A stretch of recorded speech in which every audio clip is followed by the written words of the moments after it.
हर महादेव। जम्मू कश्मीर के पहलगाम में हुए हिंदू जेनोसाइड के बाद एक खुफिया सच सामने आया।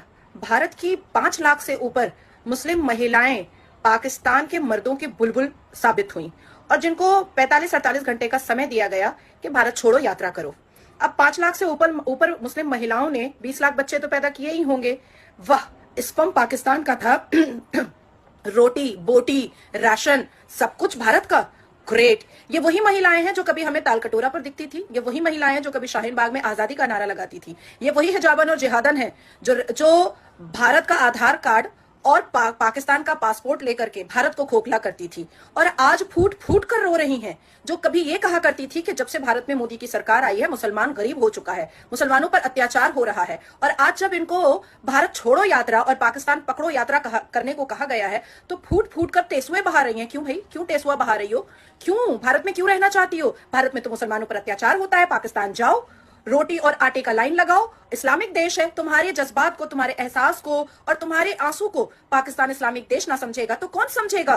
भारत में तो कट्टर हिंदू नरेंद्र दामोदर दास मोदी है, तो अब ये टेसुआ बहाने का बहाना अब तो नहीं चलेगा। आश्चर्यचकित बात है कि सीआरपीएफ के जवान अगर मुस्लिम है तो वो भी ला इलाहा का रिश्ता ही सर्वप्रिय और अव्वल रख रहे हैं और पाकिस्तान के फुफ्फो की बेटी से शादी करके हमारे कलेजे पर दाल मंगवा रहे हैं।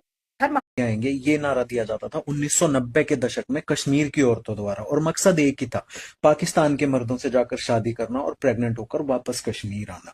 और यही प्रोसेस अपनाया जाता था सिकंदर यानी कि अलेक्जेंडर द्वारा। वो जिस भी इलाके को जीतता था अपने सिपाहियों की शादी वहां की औरतों से करवा देता था ताकि उनके जो बच्चे हों वो सिकंदर के साम्राज्य के प्रति वफादार रहे, अपने जमीन अपने मुल्क के प्रति नहीं। रिसेंट पहलगाम अटैक के बाद जब गवर्नमेंट ने पाकिस्तानी वीजाज को रिवोक किया और बॉर्डर पर भीड़ लगी तो पता चला कि सैकड़ों हजारों या शायद लाखों महिलाएं ऐसी हैं जिन्होंने पाकिस्तानी मर्दों से शादी की हुई है, उनके साथ बच्चे पैदा किए हैं, पर अपनी इंडिया की सिटीजनशिप भी रखी हुई है ताकि यहाँ पे मिलने वाली सरकारी सुविधाओं का फायदा उठा सके। आजादी के बाद से इंडिया और पाकिस्तान के बीच में इतने युद्ध हो चुके हैं, इतने हिंदुस्तानियों का आतंकवाद के द्वारा खून बहाया जा चुका है।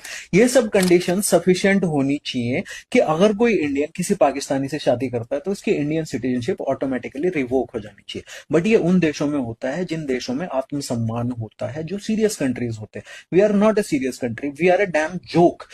कोई सरकारी रूल ऐसा नहीं है जिसमें आप अगर किसी पाकिस्तान से शादी करते हैं तो आपको गवर्नमेंट को नोटिफाई करना हो। एंड आई डाउट कि कोई लिस्ट होगी जिसमें गवर्नमेंट को पता होगा कि किसने किसी पाकिस्तानी सिटीजन से शादी की हुई है। ऐसा भद्दा मजाक चल रहा है इस देश के हिंदुओं के साथ पिछले 80 साल से। पाकिस्तान सिर्फ एक देश नहीं है, पाकिस्तान एक आइडिया है जो इस हिंदुस्तान में रहने वाले करोड़ों लोगों के दिलों में आज भी जिंदा है।